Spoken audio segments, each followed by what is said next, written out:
Assalamualaikum warahmatullahi wabarakatuh. Waalaikumsalam warahmatullahi wabarakatuh. Alhamdulillahi wahdah,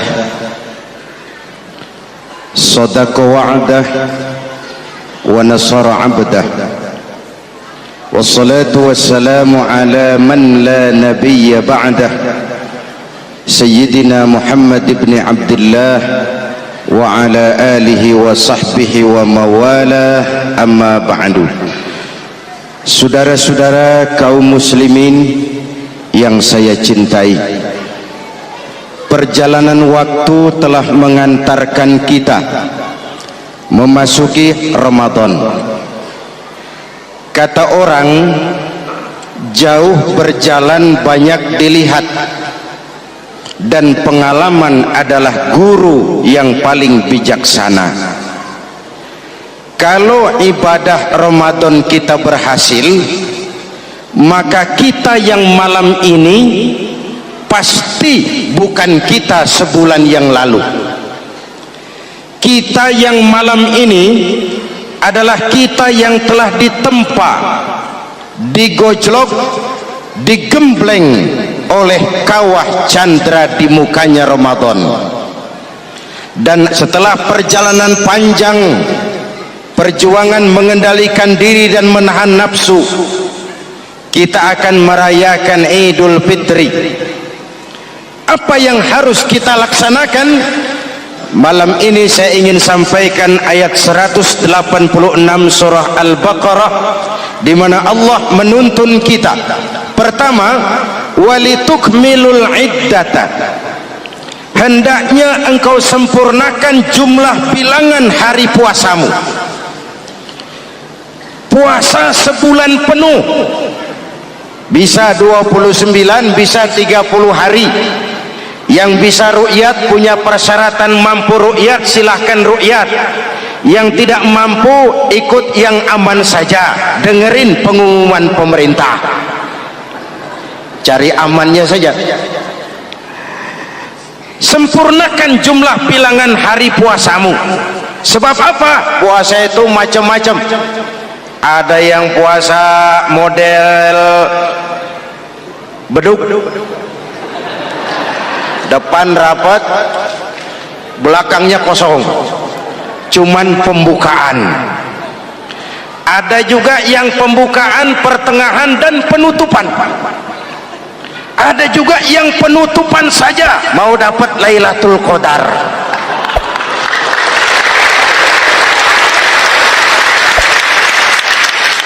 Allah berpesan, walitukmilul iddata, sempurnakan jumlah bilangan hari puasamu. Puasa itu sebulan penuh. Setelah selesai itu, walitukabbirullaha ala ma hadakum, hendaknya engkau agungkan, engkau bertakbir, mengagungkan Allah yang telah memberikan hidayah kepadamu. Tidak ada takbiran sebelum selesai Ramadan. Walitukmilul iddata, itu dulu, sempurnakan jumlah bilangan hari puasamu. Selesai baru walitukabbirullah. Jangan lebaran masih seminggu sudah Allahu Akbar, Allah ngigo. Walitukmilul iddata, sempurnakan dulu jumlah bilangan hari puasamu. Ini adab. Selesai, walitukabbirullah, baru engkau bertakbir, agungkan nama Tuhanmu. Kenapa? Ala ma hadakum, yang telah memberikan petunjuk dan hidayah kepada kita semua. Saudara, kalau bukan lantaran hidayah Allah, berat sebulan penuh enggak makan, lapar melilit perut, haus mencekik tenggorokan. Kalau bukan hidayah, berat melawan nafsu. Kalau bukan hidayah, berat melawan setan. Bagaimana enggak berat? Dia lihat kita, kita enggak lihat dia. Ini kan curang musuh begini. Semata-mata karena hidayah dari Allah. Intan paling mahal, mutiara paling berharga, tidak lain adalah hidayah. Saudara lihat dalam sejarah, kadang-kadang anak Nabi tidak dapat hidayah, tidak terpanggil mengikuti kebenaran. Kan'an, anak Nabi Nuh, Betul? Kadang-kadang bapak Nabi tidak dapat hidayah. Azar, bapaknya Nabi Ibrahim. Ibrahim penegak tauhid, bapaknya produsen berhala. Kadang-kadang istri Nabi tidak mendapat hidayah, kafir, istrinya Nabi Lut. Kadang-kadang paman Nabi tidak dapat hidayah, ingkar, Abu Jahal, Abu Lahab, paman Nabi kita. Anak Nabi, bapak Nabi, istri Nabi, paman Nabi, hidayah tidak datang, mereka tidak terpanggil mengikuti kebenaran. Alhamdulillah, kita yang ponakan Nabi aja bukan.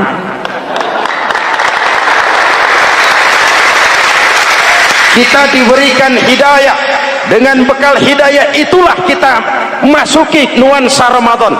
Berjuang melawan nafsu, membina takwa, melatih ridha, dengan lapar melilit perut, dengan haus mencekik tenggorokan. Allahumma lakasumtu, Tuhan, untuk Engkau saya laksanakan ibadah ini.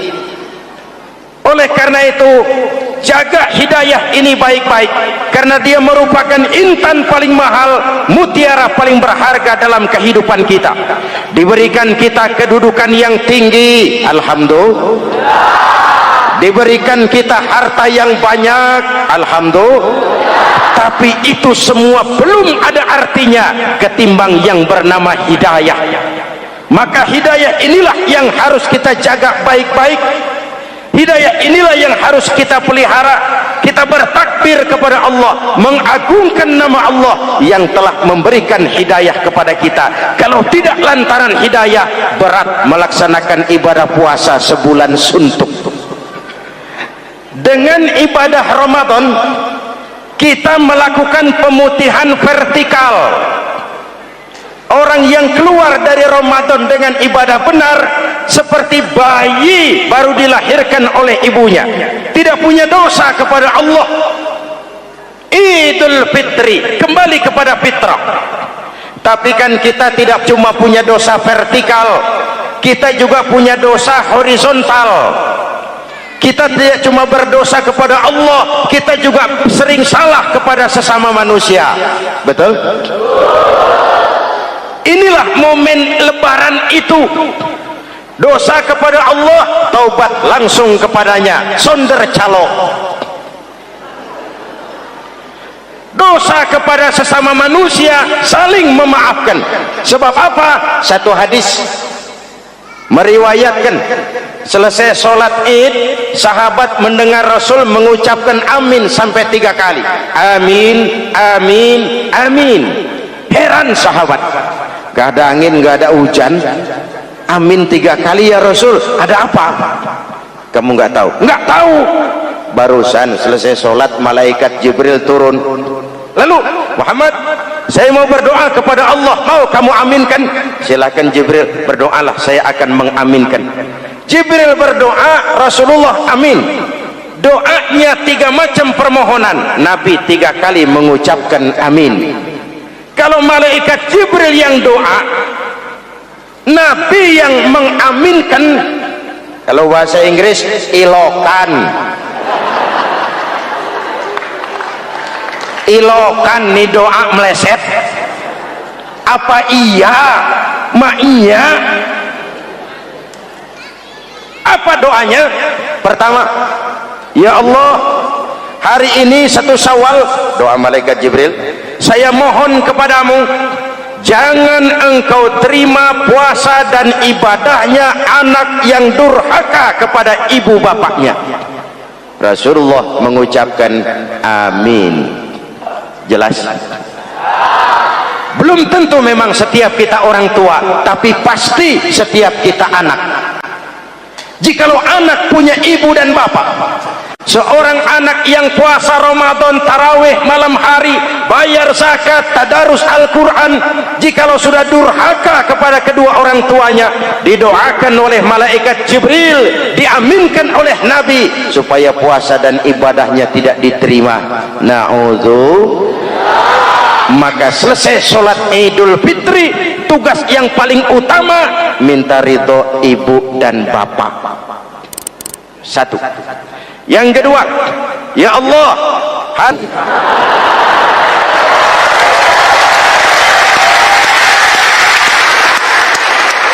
adalah suami bukan istri. Istri itu swarga manut, neraka katut.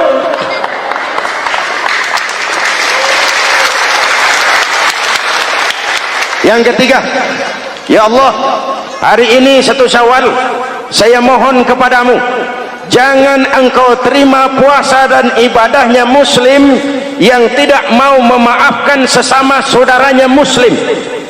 Memberi maaf lebih berat daripada minta maaf, tapi memberi maaf lebih mulia daripada meminta maaf. Kalau kita sudah minta maaf, orang tidak mau memaafkan, itu tanggung jawab dia kepada Allah. Orang macam itu yang tidak mau memaafkan sesama saudaranya, didoakan agar puasa dan ibadahnya tidak diterima oleh Allah Subhanahu. Riwayat lain menceritakan, satu hari Nabi lagi kumpul dengan sahabat. Nabi tanya, saudara-saudara, atadruna manil muflis? Tahu nggak kamu siapa orang yang bangkrut, orang yang sial, orang yang celaka? Siapa? Macam-macam jawaban sahabat. Ada yang bilang, al-muflisu fina man la dirham lahu wala mata'. Menurut pendapat kami, orang yang sial, yang bangkrut, yang kagak punya duit. Apalagi mau lebaran kayak begini, bangkrut bener bang. Kadang-kadang yang habis belanja pulang bukan langsung ke rumahnya, ngeneng-ngeneng di depan tetangganya, manas-manasin orang. Hadirin yang saya hormati, semua diukur dengan kacamata materi. Apa jawab Nabi? Bukan. Orang bangkrut bukan yang nggak punya duit. Orang bangkrut itu orang yang nanti di hari kiamat datang menghadap Allah dengan membawa pahala solat, pahala zakat, pahala puasa, karena di dunia rajin ibadah. Cuman sayang, di sisi lain dia datang bawa dosa karena pernah nyaci maki orang, pernah fitnah orang, pernah makan harta orang dengan cara yang zalim, pernah mengalirkan darah orang dengan cara yang tidak benar. Enak dia setor, Tuhan lapor, ini pahala sholat saya, ini pahala puasa saya, ini pahala zakat saya mau ke surga. Datang orang, ntar dulu Tuhan, sabar. Ini orang memang di dunia rajin puasa, tapi saya pernah dicaci maki, lidahnya kotor, omongannya tajam, hancur hati saya oleh ucapannya. Panggil sini mas. Benar ini orang pernah kamu caci maki, kamu lontarkan kata-kata pedih dan kotor, kasar. Iya, siniin pahala sholatmu, kasihin orang yang kau caci maki, kasihin. Selesai, berangkat lagi, datang lagi orang. Sebentar Tuhan, dia memang di dunia bayar zakat, tapi dia pernah makan harta orang dengan cara yang zalim, makan harta yatim.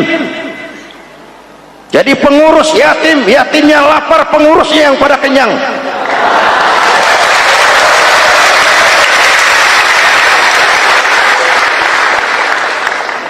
Saya menuntut keadilan. Benar. Siniin pahala zakatmu, kasih orang yang kau makan hartanya. Kalau kebaikannya habis, yang nagih datang terus, apa yang terjadi? Dosa orang yang dia sakiti diambil, diberikan kepada dia. Bangkrut nggak? Pahala dipretelin, dosa dikasih.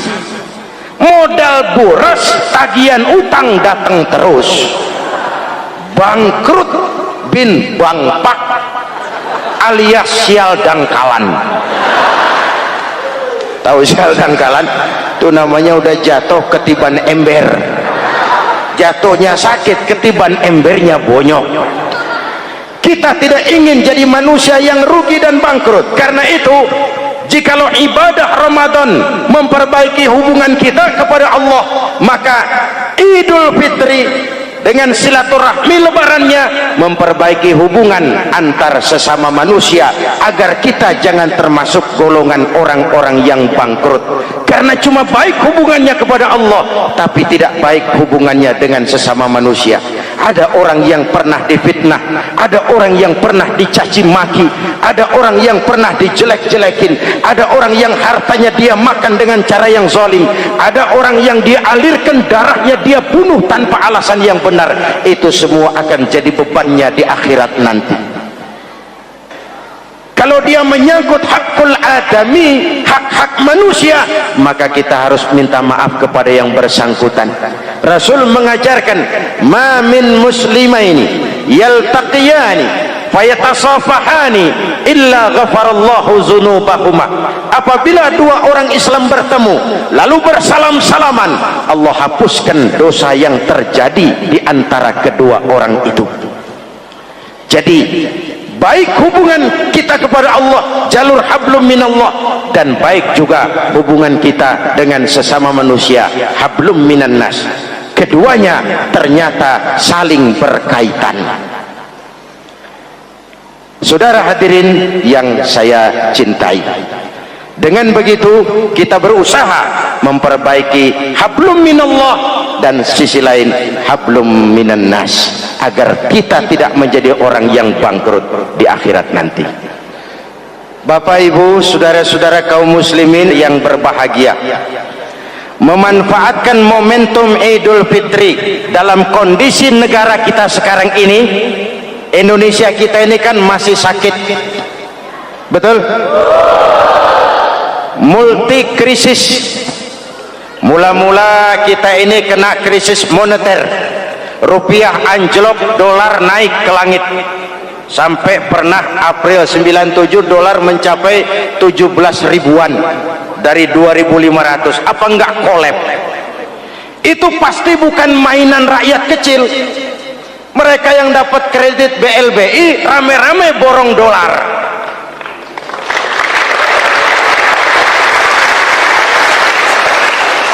Kita mah bocah kampung boro-boro borong dolar, ngeliat juga tumben.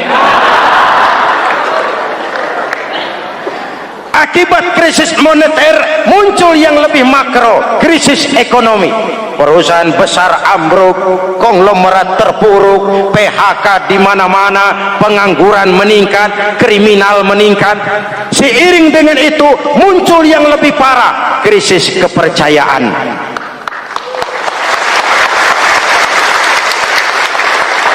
Benih-benih perpecahan bertebaran di mana-mana. Dampaknya masih sangat terasa sampai sekarang ini. Kita lihat sekarang ini, Aceh belum selesai, Papua minta merdeka, Timur Timur cerai. Dalam kondisi seperti inilah momentum Idul Fitri harus jadi lem perekat yang menjaga keutuhan kita. Sampai Rasulullah berpesan, ini 3 pesan utama beliau yang saya sampaikan malam ini. Pertama, silman qata'ak, bersilaturahmilah kau kepada orang yang marah denganmu. Kalau orang baik kita baik lagi, pantas, memang mestinya begitu. Tapi bersilaturahmilah kepada orang yang marah denganmu. Kita harapkan lebaran nih yang silaturahmi jangan cuman kita rakyat di kampung, tapi yang ngaku atau diakui sebagai pemimpin, para elit politik di atas saling bersilaturahmi.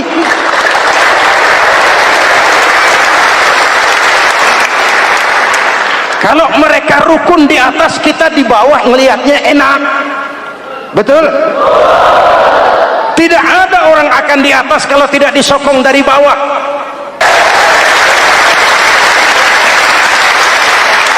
Jangan udah di atas pada berebut turu-turu dia melulu, capek rakyat.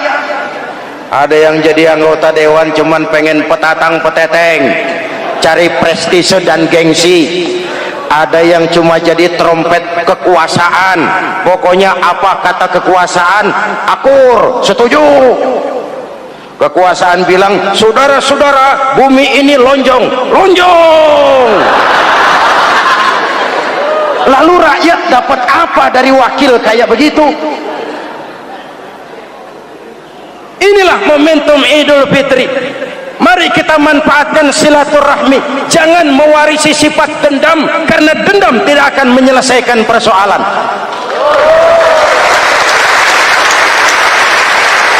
Ini ada warisan sejarah yang enggak sehat. Di zaman Bung Karno, sampai Bung Karno jadi presiden seumur hidup, Bung Karno dikenal sebagai tokoh revolusioner. Enggak sepaham sama Bung Karno, cepat-cepat dianggap ini kontra revolusi. PKI berontak, Bung Karno jatuh, muncul orde baru. Bung Karno disebut orde lama. Yang enggak cocok sama orde baru, wah itu orang orde lama. Lalu reformasi, orde baru lengser, jadi lagi alat yang nggak cocok sama golongannya, wah itu orang orde baru. Kapan selesai urusan? Kalau kita terjebak dengan budaya dendam, naik ini babat itu, naik itu sikat ini, kapan mau selesai? Rasulullah lahir di Mekah, perjuangannya dihambat, dicaci maki, dilontari kotoran onta, sahabatnya dibantai, diancam mau dibunuh, hijrah ke Madinah. Setelah di Madinah jadi besar, tentaranya kuat, pengikutnya banyak, pasukannya hebat. Satu saat beliau masuk kembali ke kota Mekah dengan kekuatan full, tentara yang gagah, Quraisy pucar kacir. Ini nih Muhammad yang dulu kita caci maki, yang dulu kita ancam mau kita bunuh, yang kita usir, sekarang dia masuk dengan tentaranya yang hebat. Kalau dia menuntut balas, habis kita sekarang ini. Apa jawab Nabi? Beliau turun dari punggung onta, lalu pidato dengan tawadu. Saudara-saudara, al-yauma yaumul marhamah. Ini hari yang penuh kasih sayang. Walaupun dulu kau usir aku dari sini, kau sambiti aku, kau bantai pengikutku, aku datang bukan membalas dendam. Ini hari yang penuh kasih sayang. Tidak akan ada pertumpahan darah. Yang masuk Masjidil Haram aman, yang masuk rumah Abu Sufyan aman, dihormatinya ketokohan Abu Sufyan di depan pengikutnya. Ini akhlak. Kenapa orang macam Mandela lebih bisa mencontoh Rasul daripada kita? Mandela yang 27 tahun mendekam dalam penjara, dia keluar tanpa bawa benih-benih dendam. Dia satukan Afrika Selatan, dia bimbing Afrika Selatan menuju kejayaan dan kemajuan. Kenapa Mandela yang tidak kenal Pancasila bisa lebih mencontoh akhlak Rasul ketimbang kita yang katanya orang-orang pengikut sunnah? Saya khawatir, ya bukan berarti saya tidak setuju, hukum harus tetap ditegakkan, tapi kalau terus cari kambing hitam, kambing hitam, kambing hitam, kapan kita dewasa? Semua usut, saya khawatir nanti pun satu saat Nabi Adam bakal diusut. Kenapa dia makan buah khuldi, kita jadi keleleran di Lebak Bulus begini? Kalau enggak kan kita masih di surga aja.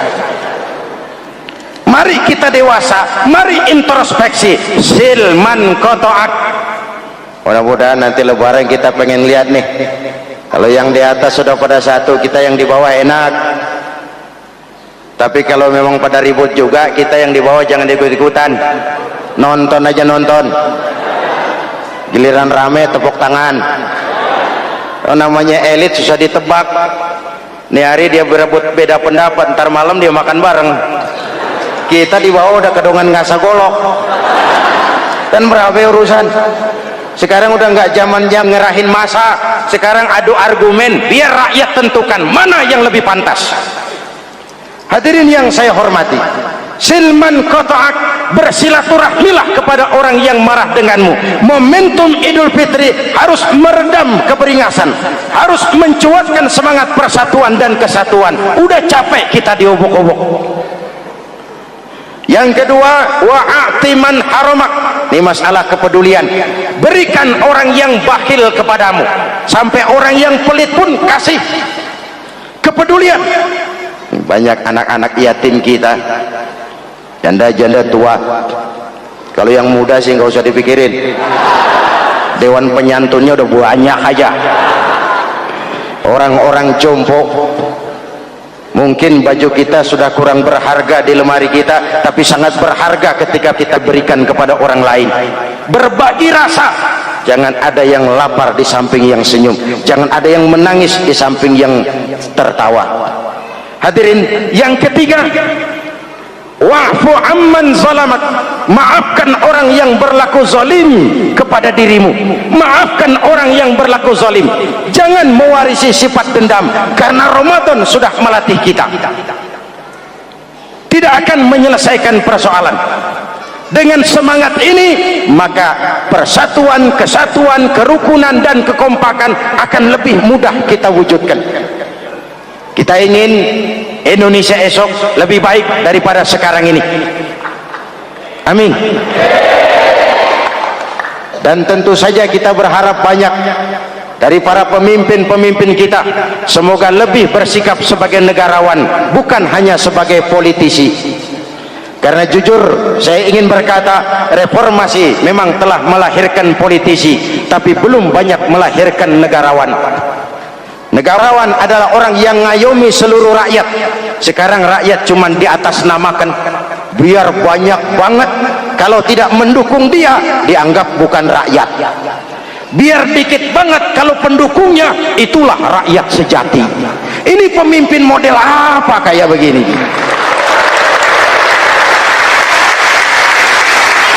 Ini kan mengkamuflase rakyat namanya. Oleh karena itu, mari sama-sama kita baca Fatihah. Kita niat, mudah-mudahan suasana sesudah Ramadan benar-benar kondusif, agar kita bangsa ini bisa keluar dari kesulitan besar yang kita hadapi sekarang ini. Para pemimpin kita semakin kompak dan bersatu, rakyat juga semakin terayomi. Ala hadhihi niyyah wa ila hadratin nabi. Al-Fatihah.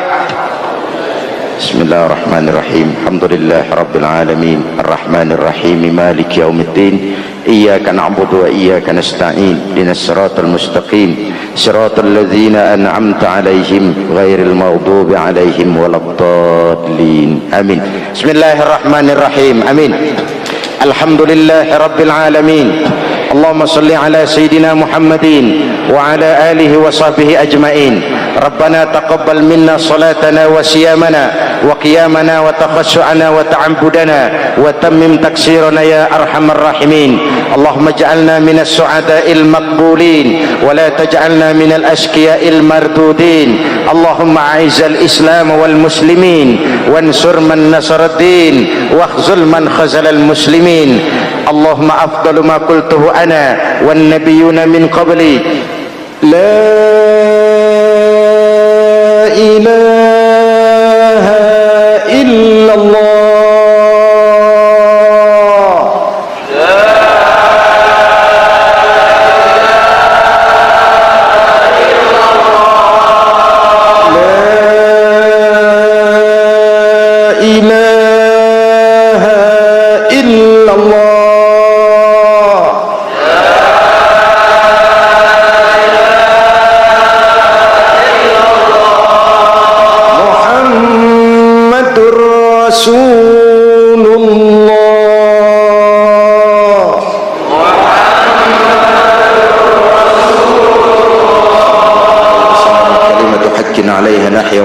نموت وعليها نبعث إن شاء الله من الآمنين برحمتك يا أرحم الراحمين. أوصيكم ونفسي بتقوى الله. والسلام عليكم ورحمة الله وبركاته.